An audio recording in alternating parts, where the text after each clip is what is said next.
I have an Etsy shop called SVGs in the Rain where I mostly sell SVGs and other digital files, things that people can use for their Cricut or Silhouette machines, print then cut files for things like planner stickers, but I also sell a handful of actual pre-made stickers like this. So the digital files people just download, but for these actual stickers, I mail them out. So I decided it would be fun to make a custom stamp that I could put on the envelopes that I send out. It says Happy Mail. So I used this rubber material that you can get from xTool, and I laser engraved my own stamp. If you want a stamp just like this, or you want to learn how to make your own custom stamp, watch how I work with the file in Creative Space and then assemble the stamp after it's been lasered. Upload the Happy Mail SVG into the xTool software. It's going to come in like this. You're going to change it to engrave. I'm going to resize it to 2 inches wide, and then we're going to add a box around the outside. To create the stamp, we need to laser engrave away everything that is not part of the stamp. So turn this square into an engrave also. Select both items and then come up here and subtract. That way, everything that is white is going to be not engraved, which means it will be raised up and it will be the part that will actually be the stamp.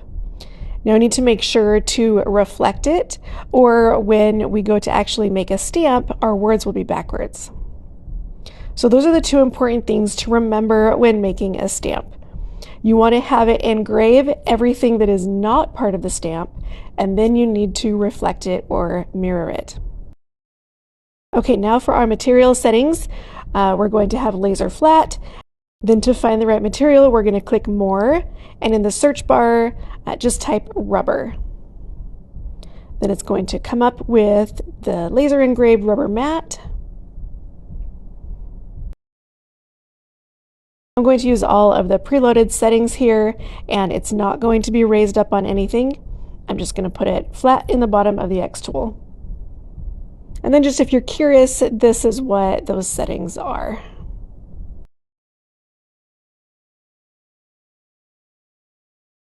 I'm connecting my machine by Wi-Fi. It's going to pull in a picture of where the rubber mat is located in the machine, and then I can drag my stamp shape up into the corner.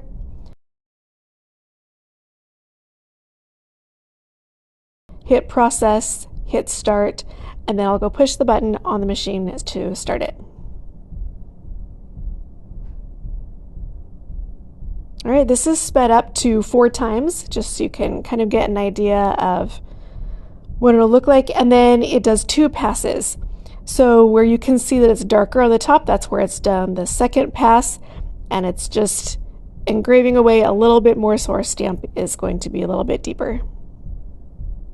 This is what it looks like when it comes out of the laser engraver. It's a little bit of a mess, so we're going to brush it all out with a little toothbrush. This is just all that rubber dust that was basically burned and disintegrated by that laser. So make sure you carefully brush out all the edges, brush inside the lines of that envelope and the text. Regular scissors work to cut out the stamp from the rubber sheet.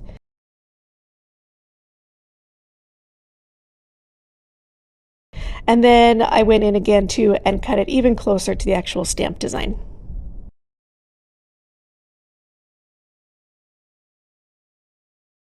Give it a final cleaning with a Q-tip and some rubbing alcohol until there's no more black residue coming off.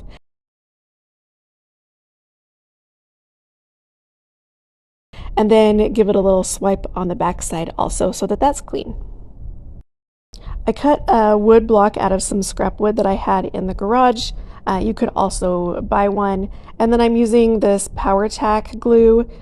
You could use rubber cement, you could use E6000, something that's going to adhere rubber to wood. Press it down into the middle of the wood block.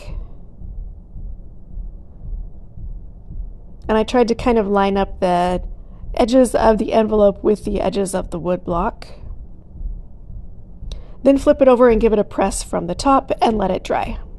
All right, so this is how it looks. From the side, you can see the dimension of the stamp. I'm going to use this pink ink pad and show you what the stamp looks like.